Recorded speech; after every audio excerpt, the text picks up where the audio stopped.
हाँ जी, नमस्कार सभी को।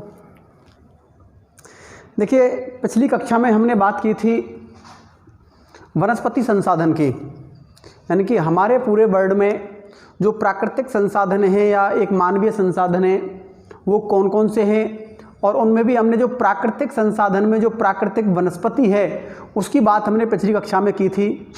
यानी कि जो प्राकृतिक वनस्पति का वितरण, प्राकृतिक वनस्पति के प्रकार, प्राकृतिक वनस्पति के में कौन कौन सी जलवायु के आधार पर वितरण पाया जाता है, ये सारी चीज़ों का डिस्कशन हमने पिछली कक्षा में किया था। आज की कक्षा में हम बात करेंगे जल संसाधन की, इसकी जल संसाधन की, वाटर रिसोर्स। हमारी पृथ्वी पर कितना जल संसाधन है। देखिए, हम बात करते हैं, छोटी सी बात बताऊं आपको कि जलमंडल, वायुमंडल और स्थलमंडल, तीन ही मंडलों की हम ज्योग्राफी में बात करते हैं। इन तीनों से ही मिलकर एक जैव मंडल बना है, एक जीव मंडल और आता है जिसमें हम जीवों की बात करते हैं। तो इन चारों मंडलों को मिलाकर एक जैव मंडल बनता है। तो हमने जैव मंडल की भी बात पिछली कक्षा में कर ली हमने। अब हमारी बात चल रही है जल मंडल की।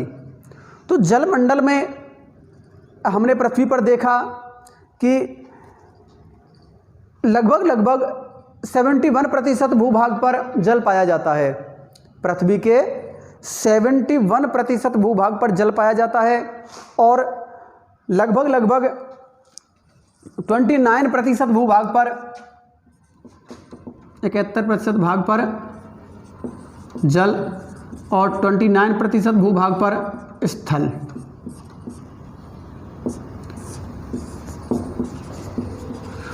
पृथ्वी पर। तो अब हम बात करते हैं इस पार्ट की, ये जो 71% जो पार्ट है इसकी हम बात करेंगे। तो 71% जल हमारा किस रूप में या किन किन रूपों में हमारी पृथ्वी पर पाया जाता है, तो हम चर्चा शुरू करते हैं। देखिए, जल संसाधन धरातल पर मानव जाति का एक महत्वपूर्ण संसाधन है। यह जीव जनजातियों को, या जीव जो जातियां हैं या जो जैविक संसाधन हैं उनके लिए एक जीवन का आधार है। जगह जगह आप लोगों ने लिखा हुआ देखा, जल ही जीवन है। तो जल वास्तव में एक जीवन है। जल मनुष्य को ही नहीं, जितने भी जैविक पदार्थ हमारे धरातल पर हैं इन सभी को ये एक आधार प्रदान करता है। एक हमारे संसाधनों में भी अगर हम बात करें तो एक महत्वपूर्ण संसाधन की श्रेणी में हम इस जल संसाधन को रखते हैं। जल धरातल पर भी मिलता है हमको, वायुमंडल में भी मिलता है हमको। बहुत सारे रूप हैं इस जल के। एक हम जलीय चक्र के रूप में भी हम इसको जान सकते हैं। किसके रूप में? जलीय चक्र के रूप में हम इस जल संसाधन की बात करते हैं। तो हम देखते हैं कि बहुत सारे महासागर हैं, तो अधिकांश जल तो आपको महासागरों के रूप में ही दिखता है। लगभग इस 71% जल का लगभग 97% भाग किसमें है? महासागरों में। लगभग 97% भाग किसमें? महासागरों में। और लगभग 2.6% भाग शुद्ध जल है, जिसको हम काम में लेते हैं। और काम में भी नहीं आता बहुत सारा। 97% जल तो महासागरीय है और महासागरों का जल खारा है। यूजफुल ही नहीं है इतना। ये यूजफुल है, लेकिन इसमें से भी कितना सा हम यूज करते हैं वो भी हमको एक आगे हम सारणियों में देखेंगे। पूरी डिटेल हम इस 2.6% की भी देंगे और 97% की भी पूरी डिटेल देंगे आपको हम जब जल का वितरण पढ़ेंगे। अभी तो हम एक सामान्य चर्चा कर रहे हैं कि ये जल किन रूपों में हमको मिलता है। तो हम देखते हैं, एक सबसे पहला पॉइंट बनता है हमारा जलीय चक्र।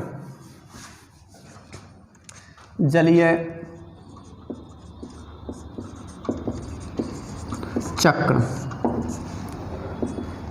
जलीय चक्र क्या होता है? देखिए, ये एक धरातल है, धरातल है। इस धरातल पर ये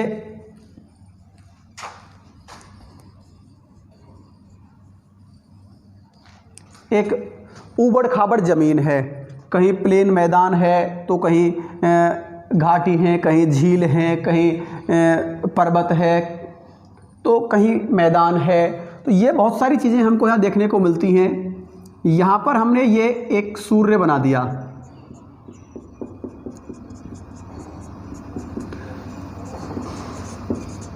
सूर्य, क्योंकि जलीय चक्र में सूर्य का बहुत महत्वपूर्ण स्थान है। सूर्य के बिना वायुमंडल अधूरा है। क्या हम भी अधूरे हैं? सब अधूरे हैं। सूर्य सभी घटनाक्रमों के लिए जिम्मेदार है, चाहे वो बादल बनने की प्रक्रिया हो, चाहे वो बरसात की प्रक्रिया हो, चाहे वो वायु की प्रक्रिया हो, श्वास की प्रक्रिया हो, कोई भी प्रक्रिया अगर हम देखें तो उसमें ये सूर्य महत्वपूर्ण स्थान रखता है। हम बात करें तो सूर्य से किरणें निकलती हैं, और सूर्य से किरणें निकलती हैं जिनको हम विकिरण बोलते हैं। क्या बोलते हैं? विकिरण,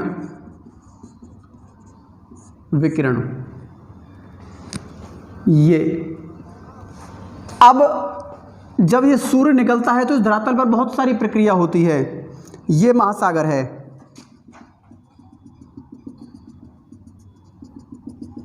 ये महासागर है। इस महासागरीय जल, ये यहीं पर बहुत सारे पेड़ हैं,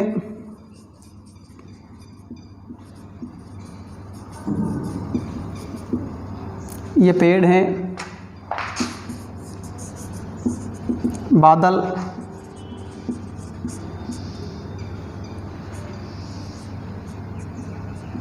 बादल, ये वनस्पति,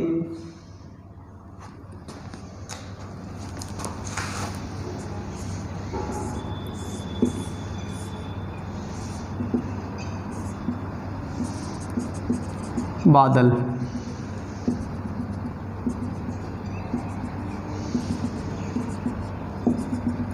ये वर्षा है, बरसात। ये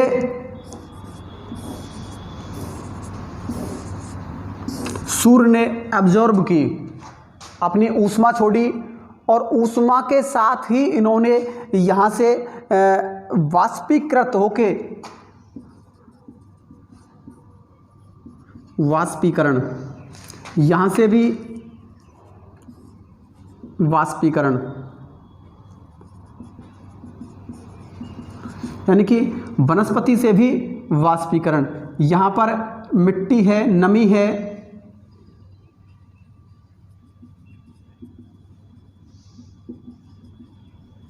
नमी युक्त मिट्टी इसमें, तो यहाँ से भी क्या हो रहा है? वाष्पीकरण। तो ये इन स्थानों से हमारे यहाँ वाष्पीकरण हुआ, मृदा से भी, जल से भी, वनस्पति से भी। यहाँ पर ये झीलें हैं, ये झीलें हैं यहाँ पर, ये, और यहाँ से ये प्रवाह हो रहा है पानी का।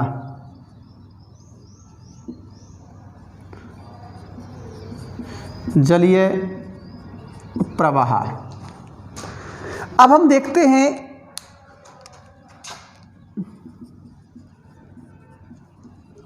स्थलखंड।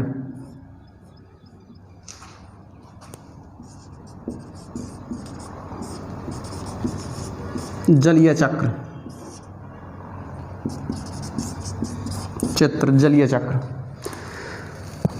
अब समझिएगा इसको कि सबसे पहले सूर्य की ऊष्मा धरातल तक पहुंची या सागर तक पहुंची।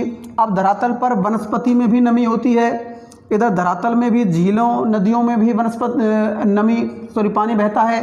तो वहाँ से भी ऊष्मा प्राप्त करके पानी वाष्पीकृत होगा। इधर मिट्टी में भी नमी होती है तो मिट्टी से भी वाष्पीकृत होगा।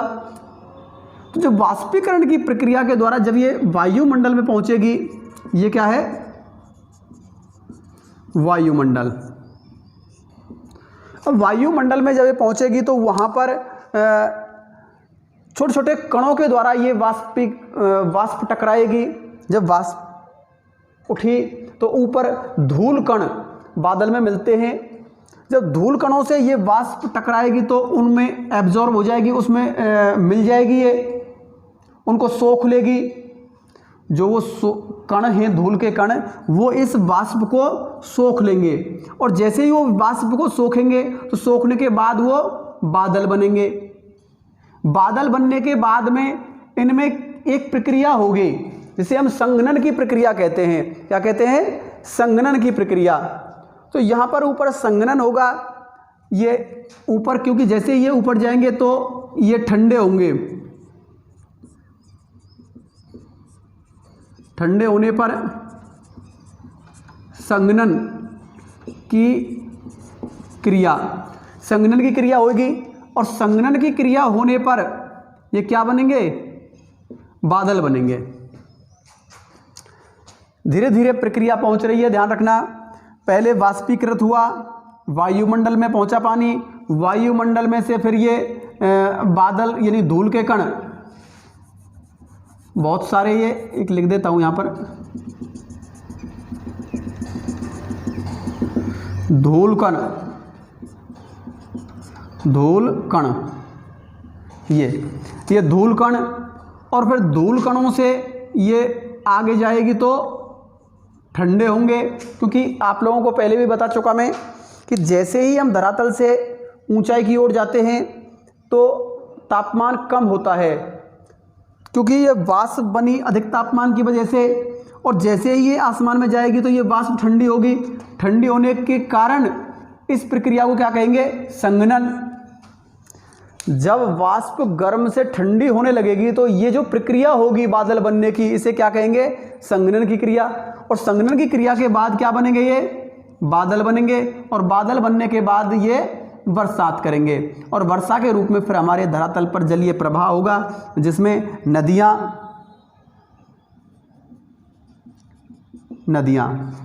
झीलें, क्या है? झीलें, ये झील। तो ये हमारे क्या हैं? जलीय प्रवाह के साधन हैं। इनमें जब पानी बहेगा, कुछ पानी को ये जमीन सोखेगी, जमीन सोख लेगी, कुछ नदियों के रूप में बहेगा, कुछ झरनों में जाएगा, कुछ झीलों में जाएगा, आगे चल के कुछ वनस्पति सोखेगी, कुछ वायुमंडल सोखेगा, और धीरे धीरे पहुंच के ये पानी कहाँ चला जाएगा? महासागरों में। जो पानी बचेगा वो कहाँ जाएगा? महासागरों में जाएगा, और फिर महासागरों से ऐसे ही फिर वाष्पीकृत होगा। जैसे वाष्पीकरण होगा सागर से भी, वनस्पति से भी, झीलों से भी, नदियों से भी, और फिर वो ऊपर पहुंचेगा और फिर ये नीचे आएगा। तो ये एक क्या बनता है? जलीय चक्र बनता है। इस जल का प्रोसेस है ये हाइड्रोलॉजिकल साइकिल। क्या बोलते हैं इसको इंग्लिश में? Hydrological cycle. Hydrological cycle. अब इस हाइड्रोलॉजिकल एक जलीय चक्र में, हाइड्रोलॉजिकल साइकिल में ये सारी चीज़ आपके समझ में आ गई होगी। कहाँ कहाँ कौन कौन से स्टेप्स हैं जो एक जलीय चक्र में होते हैं, और फिर हमारे यहाँ पर ये जल पहुँचता है। देखिए, कई बार क्या होता है कि जब यहाँ जलीय जो महासागर है, इसके ऊपर जब वाष्पीकरण होता है तो निश्चित रूप से हवाएं स्थल से जल की ओर चलती रहती हैं, तो इनको गति मिलती है। यहाँ से गति मिलती है तो ये हवाएं आगे बढ़ती हैं, नया वाष्पीकरण होता है, फिर वो हवाएं आगे बढ़ जाती हैं, फिर इसमें वाष्पीकरण होता रहता है।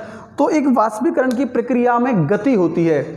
इसी अवस्था में जब वायु तेजी से चलती है तो इस वाष्पीकरण की क्रिया में तेजी होती है। तेजी होती है तो बहुत सारे बादल बनते हैं, बहुत सारे बादल बनते हैं तो संघनन भी ज़्यादा होता है, संघनन ज़्यादा होता है तो वर्षा भी ज़्यादा होती है। कहने का मतलब ये है कि इस जलीय चक्र में वायु की भी बड़ी अहम भूमिका होती है। यानी कि एक तत्व दूसरे तत्व से रिलेटेड है, अगर दूसरा तत्व कमज़ोर पड़ जाएगा तो ये साइकिल भी कमज़ोर पड़ जाएगा। भाई वायु का जहाँ तक सूर्य का इसमें योगदान है, वहाँ वायु का भी इसमें योगदान है, क्योंकि अगर मान लो यहाँ वाष्पीकरण हुआ और वो वाष्प यहीं घूमा करी, भाई वो बहुत ज़्यादा ऊपर कैसे जाएगी? वायु के द्वारा ही तो जाएगी बहुत ज़्यादा ऊपर। भाई जब निम्न दाब ऊपर बनेगा, उच्च दाब यहाँ बनेगा, तो उच्च दाब से निम्न दाब की ओर हवा जाएगी। तो जैसे ही हमारी ये वायु पहुँचती है,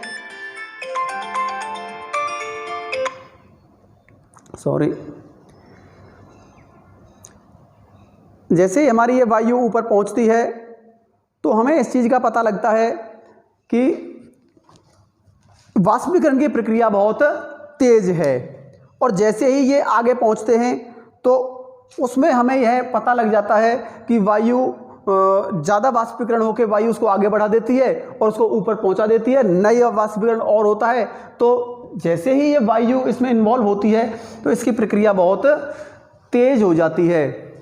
तो ये अपना एक क्या था? जलीय चक्र था। और इस जलीय चक्र में मैंने आपको पूरा चक्र समझाया है।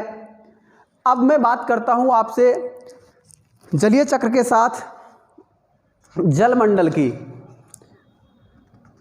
जलमंडल देखिए क्या होता है,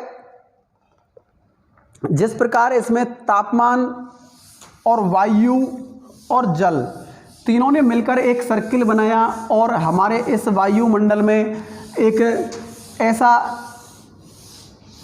चक्र तैयार किया जिससे कि आम आदमी, एक जैविक पदार्थ जो भी वनस्पति है, उसको एक नई दिशा मिली इस चक्र की वजह से। क्योंकि एक वायुमंडल में हमको ऐसा स्वरूप मिलता है जिससे हम विकास कर पाते हैं, हमारा जीवन चक्र चलता है। इस साइकिल की वजह से ही हमारा चक्र चलता है। हम भी इसी पर आधारित हैं, क्योंकि हमारी फसलें, हमारे उद्योग धंधे, हमारे आर्थिक तंत्र, सब कुछ इस साइकिल पर निर्भर होता है। अब जलमंडल की अगर हम बात करें तो जलमंडल में हम देखते हैं कि देखिए जलमंडल,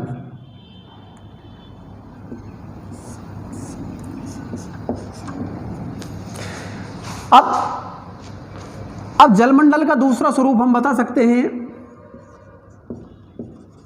जल का विस्तार।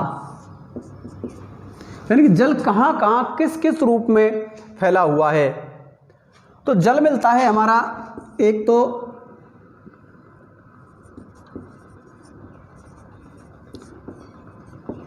अशुद्ध जल और एक शुद्ध जल। अशुद्ध जल और शुद्ध जल, इसे महासागरीय जल भी कह सकते हैं और इसे भूमिगत जल भी कह सकते हैं। महासागरीय जल और भूमिगत जल। अब जितनी जलराशि हमारी धरातल पर मिलती है उसको हम यहां पर दिखाने की कोशिश करेंगे। देखिए महासागर, भूमिगत, वायुमंडल में, मृदा में और भी बहुत सारे ऐसे यंत्र तंत्र हैं वनस्पति में। कई बार क्या हो जाता है कि जैसे वायुमंडल में जो जल की उपस्थिति है उसको हम जलमंडल में शामिल नहीं करते, वो वायुमंडल में रहता है, लेकिन यह इंपॉर्टेंट जल राशि है, इंपॉर्टेंट। अब इंपॉर्टेंट जल राशि, अब इसी को हम यहाँ पर भूल जाते हैं, क्योंकि एक साइकिल के माध्यम से, जो थोड़ी देर पहले मैंने बताया था कि जब वायुमंडल में एक इकट्ठा होता है वाष्पीकृत जल, तभी तो संघनन की प्रक्रिया होती है, और फिर वही जल हमारा मृदा में आता है नदियों के रूप में, या मृदा सोख लेती है, वनस्पतियों के लिए भी जाता है, भूमिगत भी जाता है, महासागरों में भी जाता है, फिर महासागरों से उठता है, फिर वायुमंडल में। तो कहने का मतलब ये है हमारा लास्ट कि हमारा जो ये जल है वो इन सभी रूपों में हमें प्राप्त होता है। तो यहाँ पर जो हम बात कर रहे थे वो हम बात कर रहे हैं कि शुद्ध जल और अशुद्ध जल। जल दो प्रकार का होता है, अशुद्ध जल जिसे हम महासागरीय जल के रूप में देखते हैं, और शुद्ध जल जिसे हम भूमिगत जल के रूप में देखते हैं। अशुद्ध जल को महासागरीय जल के रूप में और शुद्ध जल को भूमिगत जल के रूप में हम यहाँ पर देखते हैं। तो इसी जल की हम यहाँ पर बात करेंगे। तो यहाँ पर एक सारणी आप लोग बना लीजिएगा जिसमें मैं आपको बता सकता हूँ कि कितने प्रतिशत महासागरीय जल है और कितने प्रतिशत शुद्ध जल है। महासागरीय जल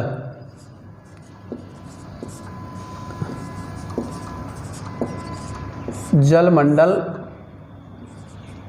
में जल की स्थिति, जलमंडल में जल की स्थिति। हाँ, यहाँ पर एक सारणी बना लीजिएगा।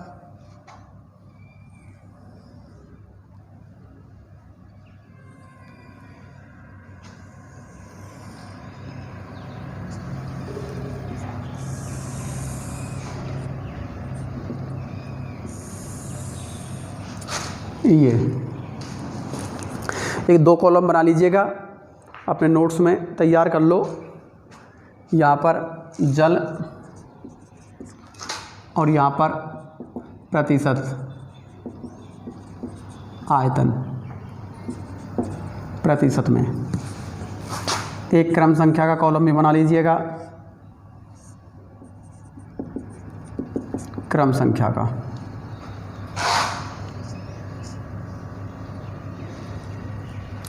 नंबर 1,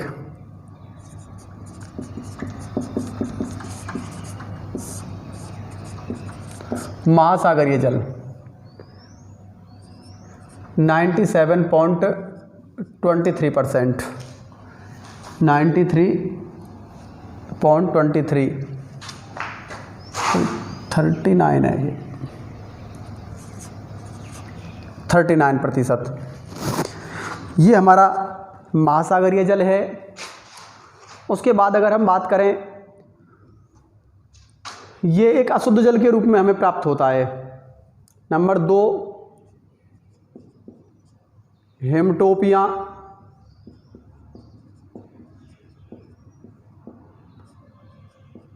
या हेमनद। हेमनद के रूप में जो जल प्राप्त होता है हमको वो है 2.01%, यानी 2% जल हमें कहाँ हिमटोपियों के रूप में प्राप्त होता है। नंबर 3, भूमिगत जल।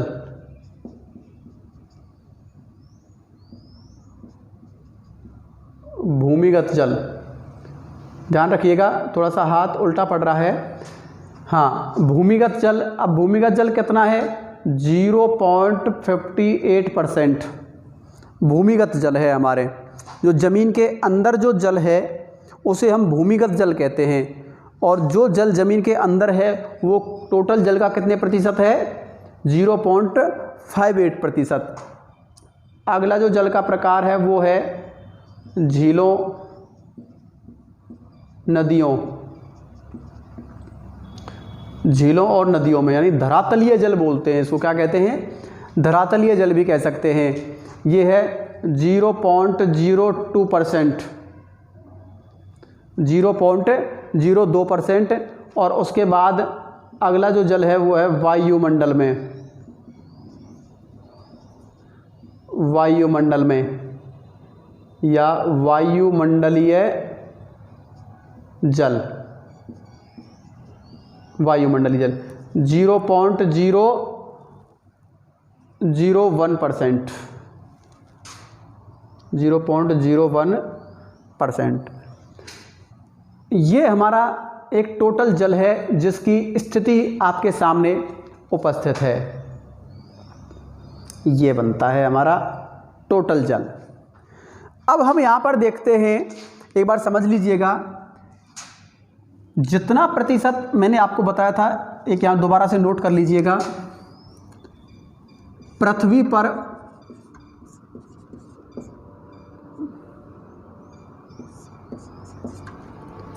71% भाग पर क्या है, जल, और 29% भाग पर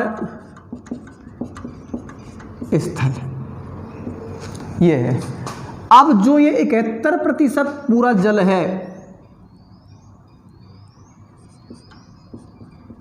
71% भाग पर जो जल है, अब ये पूरा का पूरा जो जल से घिरा हुआ है, उस 71% भूभाग जल में से, टोटल जल में से महासागरीय जल 97.39% है। अब जो महासागरों में हमको जल दिखता है, जैसे प्रशांत महासागर है, हिंद महासागर है, या आर्कटिक महासागर है, अंटार्कटिक महासागर है, तो इन महासागरों में जो हमें, या जो छोटे छोटे और सागर हैं हमारे यहाँ पर, जैसे अरब सागर है, बंगाल की खाड़ी है, और भी बहुत सारे हैं इस दुनिया में, काला सागर है, भूमध्य सागर है, कारा सागर है, बेफिन की खाड़ी है, या कैलिफोर्निया की खाड़ी है, या जहाँ भी जो एक अरल सागर है। तो जितने भी सागर हमारे इस समुद्र से जुड़े हुए हैं, जिनका जो एक अपने आप में कुछ खाड़ी के रूप में स्थित है, तो वो क्या वो सभी महासागरीय जल के रूप में गिने जाते हैं। तो उसमें टोटल जल की जो मात्रा आती है वो कितनी है, 97.39%। अब हिमटोपियों और हिमनद के रूप में 2% जल हमारा, 2.1% जल हमारा बर्फ़ के रूप में जमा हुआ है, यानी कि एक ठोस पदार्थ के रूप में हमारे यहाँ उपस्थित है। तो ये भी हमारे काम का नहीं है, ये जल भी हमारे काम का नहीं है, और ये भी हमारे काम का नहीं है। जितना यूज हम इस जल का भी नहीं कर पाते और इतना इसका भी नहीं कर पाते। भूमिगत जल 0.58%, यानी कि 1% भी नहीं है पूरा। वो भूमिगत जल है जिसे हम पेयजल के रूप में ज़मीन के अंदर से निकालते हैं और सिंचाई भी करते हैं। बोरिंगों के रूप में जो जल निकलता है हमारा, वो कौन सा है, वो ये भूमिगत जल है, जो 1% भी नहीं है टोटल जल का। झीलों और नदियों के रूप में 0.02% होता है, इसको जोड़ लें फिर भी 1% नहीं हो रहा। वायुमंडलीय जल के रूप में 0.001%। अब हम अंदाज़ा लगा सकते हैं और देख सकते हैं कि कौन सा जल हमारे लिए उपयोगी है, यानी कि जितना भी जल हमें दिखाई देता है ज़्यादातर महासागरों के रूप में या एक हिमटोपियों के रूप में, ये हमारे काम का नहीं है। हमें वो जल चाहिए जो झीलों के रूप में है, भूमिगत जल के रूप में है, तो ये हमारा कम है। फिर भी हम थोड़ा देखते हैं कि यहाँ पर जितना जल है, उस जल में से लगभग 2.6% जल शुद्ध जल है। कितना जल है, 2.6% शुद्ध जल है। अब यहीं पर मैं एक सारणी इस 2.6% जल की बताता हूँ आपको कि ये 2.6% जल का वितरण कैसे है। ये देख लीजिएगा आप लोग, एक स्क्रीनशॉट ले लीजिएगा, उसमें आप लोग पढ़ लेना।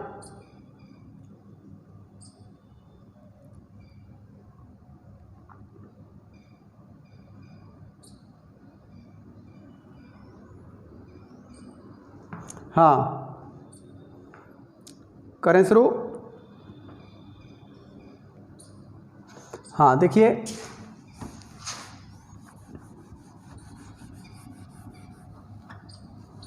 ये यहीं पर शुरू कर दूंगा।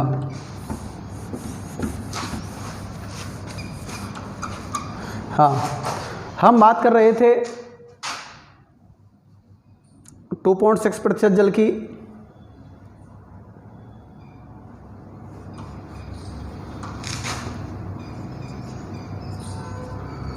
शुद्ध जल 2.6%।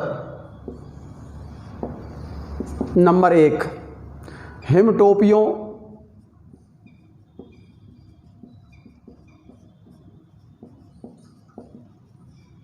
हिमनद आदि के रूप में कितना जल प्राप्त है? 77.23%। 77.23% जल हिमटोपियों के रूप में प्राप्त है।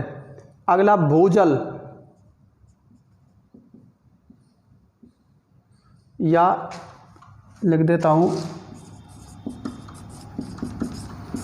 भूमिगत जल, जो कि 0 से 800 मीटर तक है, उसकी मात्रा है 9.86%। और यहीं पर 800 मीटर से 4 किलोमीटर तक जो जल है वो है हमारा 12.35%। 12.35%। देखिए 12.35%, ये जो 0.8%, जो 0 से 800 मीटर तक है, और ये टोटल जो परसेंट फैलाया हमने वो हुआ लगभग 22% जल।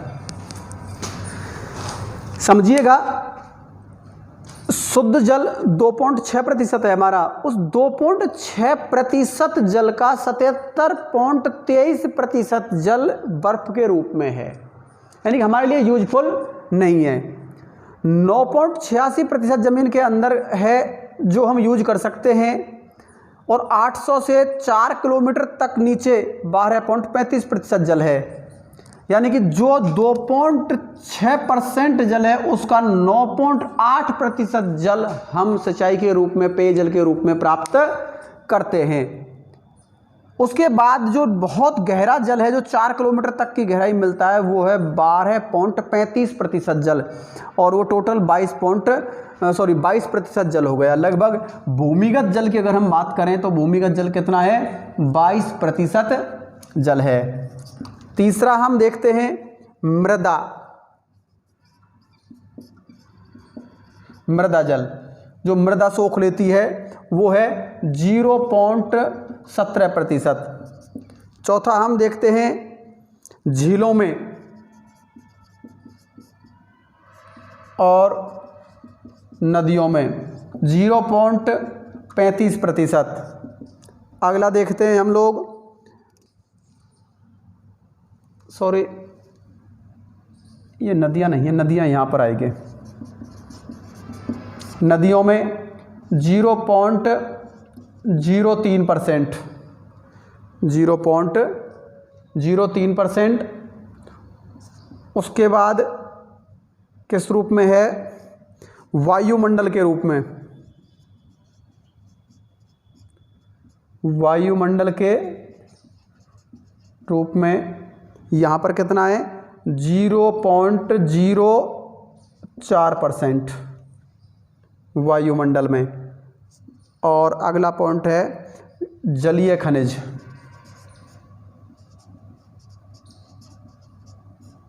जलीय खनिज, इनके रूप में जो जल प्राप्त होता है वो है 0.003%।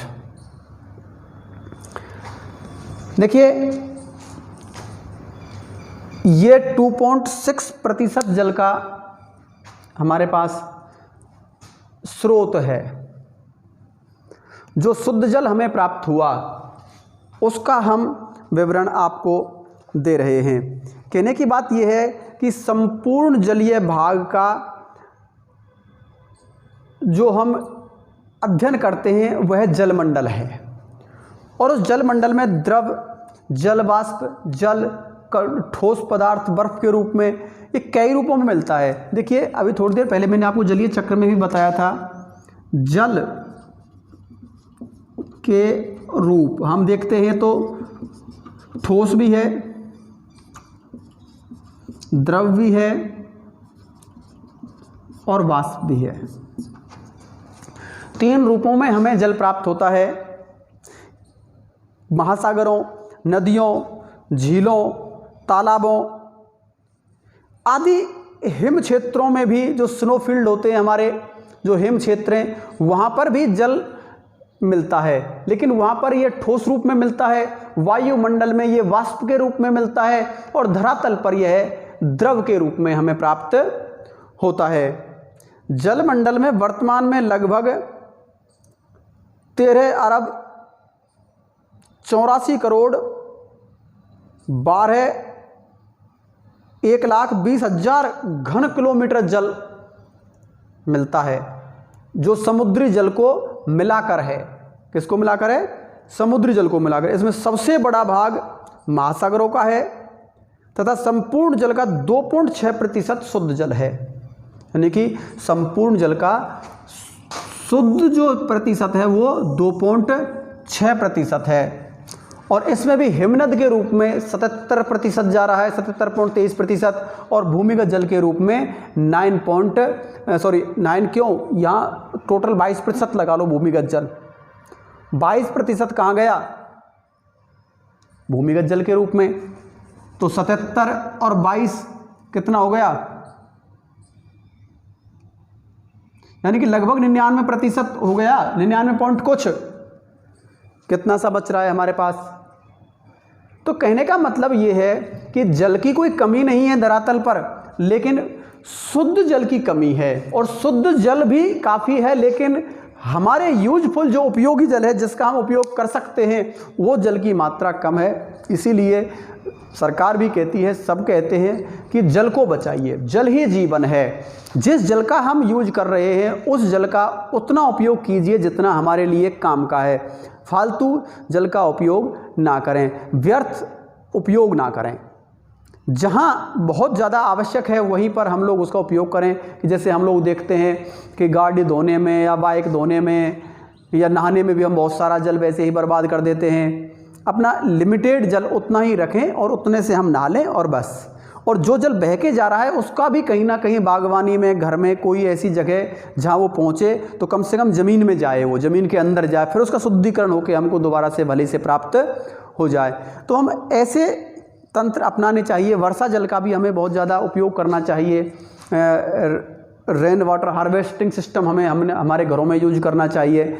एक पाइप के माध्यम से टैंक बनवा के, टाँका प्रणाली जैसे कि पश्चिमी राजस्थान में चलती है, उस टाँका प्रणाली के माध्यम से भी हम लोग जल संरक्षण कर सकते हैं। तो जल संरक्षण बहुत ज़्यादा आवश्यक है, क्योंकि अब तक आप लोगों को जल का पता नहीं होगा। आप लोग जानते होंगे कि बहुत सारा जल है, 71% जल है, महासागरों में बहुत सारा जल है, लेकिन वो जल खारा है, अशुद्ध जल है। वो हमारे यूज का वो जल हमारे उपयोगी नहीं है। वह जल जो हमारे उपयोगी है, इसलिए अब मैंने आपको आज की क्लास में ये पूरा जल मंडल, जल की स्थिति आपके सामने प्रस्तुत की है। मैं आशा करता हूँ आप सभी लोग जल के महत्व को समझ गए होंगे और अच्छे से अब यहाँ से आगे जल संरक्षण के लिए काम करेंगे। सभी लोग स्वस्थ रहें, सुरक्षित रहें और जल संरक्षण में योगदान दें, जिससे आगे आने वाली पीढ़ियों के लिए भी हम जल बचा कर रख सकते हैं, जिससे वो अपने अच्छे से संसाधनों का यूज करना सीखें और आने वाली पीढ़ियों को भी इन चीज़ों को हम सिखाएं। सभी को बहुत बहुत धन्यवाद। Stay home, stay safe. Thank you.